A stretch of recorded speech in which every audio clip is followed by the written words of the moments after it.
A book in 10 minutes. Today we're going to talk about one of the other most important texts that you could read on this whole topic of geopolitics. And it's the text that Dr. Carroll Quigley followed up his monumental tragedy and hope with, and that's the Anglo-American establishment. This text was written in 1981, published in 1981. And it's amazing because he actually goes into a lot of material and history that he didn't go into in the mid 60s gigantic 1,300 page tome, Tragedy and Hope. Here he talks about the elites and the actual structure of the system that they set up, how they run the world. And this is really relevant to today because this Milner Fabian socialist group is really what's the model for today's technocratic inner shadow government.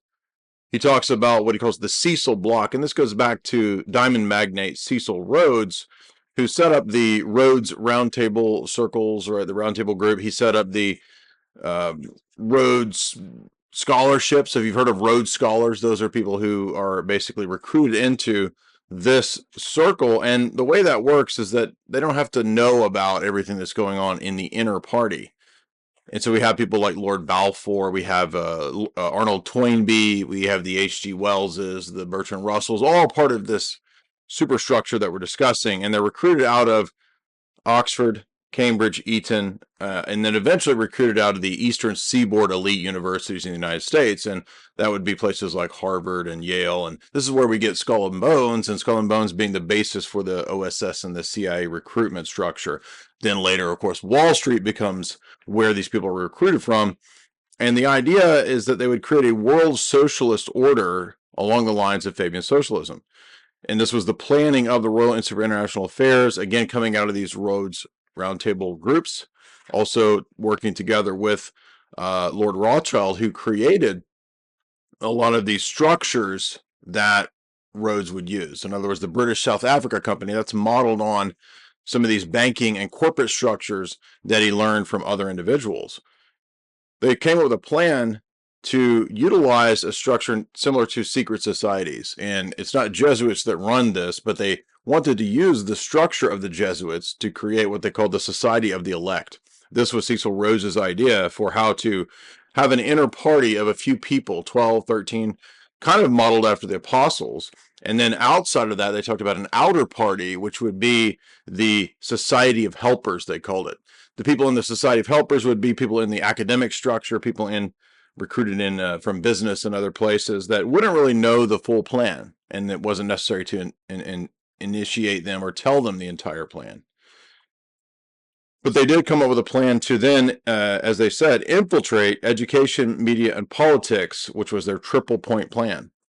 They were the authors of and the producers of what became known as the League of Nations, the emerging group tasked with creating global government and Fabian socialism at that stage in history prior to the World War II establishment of the United Nations. So even though this plan failed, and that would be Lord Curtis, Lord Curzon, Lord Balfour, all of these individuals involved in this early phase, the plan to bring the United States back under the dominion of this shadow British Empire.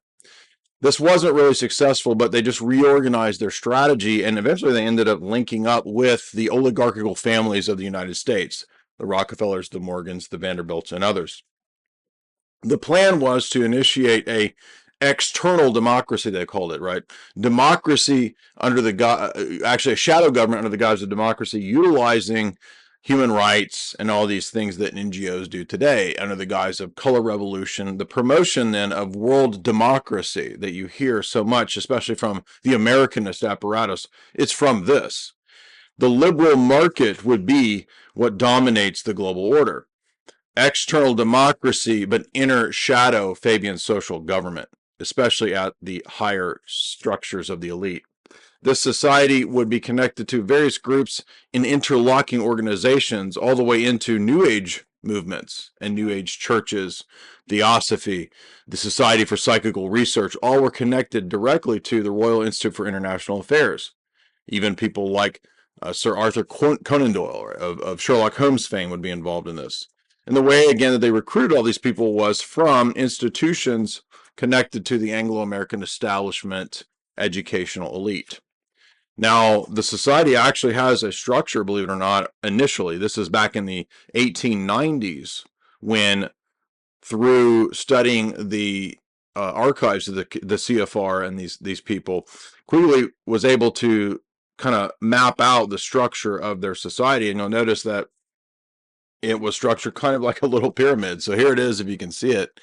And we have at the top Lord Stead, Lord Brett, Lord Milner, Lord Rothschild, Cecil Rhodes, Cardinal Manning, General Booth, actually, of the Salvation Army was a part of this, Lord Balfour, Lord Grey, and a bunch of other individuals who would be the outer party of this Society of the Elect.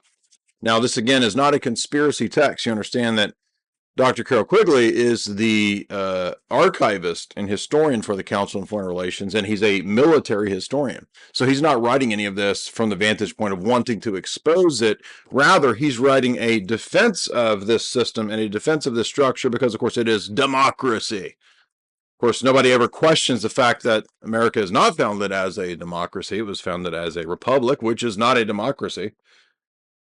In fact, many philosophers have pointed out that democracy is actually the worst form of government.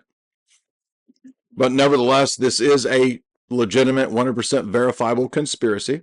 The same entities that this group set up would then go on to structure the post-World War II world order, the Bretton Woods system, the United Nations, the Chatham House rules, which are set up by these people, are mimicked and modeled in the New York area with Pratt House. And that's the same structure that was set up by these people, except now it's a world order that would be, quote, secular and be based around a New Age, perhaps, philosophy. They thought they were talking about the New Age 100 years ago. In fact, Lord Milner said that the global government that they would institute would be one of, quote, imperial socialism. And it would happen by all means necessary. And even in their day, the very beginning days of the BBC, it was already an institution co-opted and run by these people. They also went by the name of the Cliveden set. This is the Astors and their family and the circles that they ran with. And in fact, early on, when they were promoting the early versions of the New Age movement, not just Theosophy with Madame Blavatsky, but they were actually involved in the Christian Science cult. They thought that Christian Science and Spiritism, which was sort of the pseudo-occultism of its time, they thought that would be the future world religion, and that they would then control a future world religion, which would be amenable to and really support and convert people into the global Fabian socialist government that they had created. The function of the states in this system would all be to serve this inner shadow imperium. And it is an imperial philosophy, but it's based around a superstructure that is a mix of socialism, Marxism, and capitalism. That synthesis system, this kind of third way system, is ultimately a system that would lead to a kind of technocracy. So these are the very people who would create a technocracy. They said, quote, the goals would be to create a new order of the world, of the ages, and it would be called the Commonwealth Movement, based around Lord Curtis's idea of the Commonwealth of God. He doesn't mean God in a Orthodox sense or Christian sense. He just means some generic notion that they control, right? Their God being the state and whatever the state says. It is internationalism par excellence, and their whole goal would be, as we said, through their helpers, to create this technocratic world government. It's an amazing book. It's in many ways more insightful and more accurate about the structure itself of the power blocks and the shadow government that runs our world today. I highly recommend, if you want to read this book, or if you want a lecture analysis, you can go to my website and you can subscribe and get access to the full talks and lectures that we've done on this book, as well as some 50 other writings of the global elite.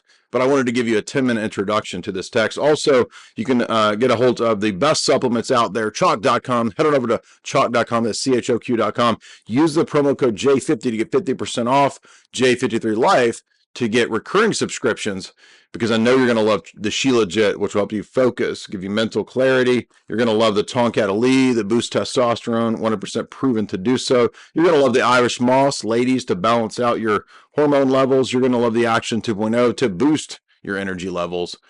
However you want to do it, head on over to Chalk. You can also get my books in the shop. My books cover all of these topics through film and philosophy. Be sure and like and subscribe, and tell me what other elite text you want me to do a 10-minute breakdown of, and if I've missed global elite texts that you think are really crucial that I really need to read.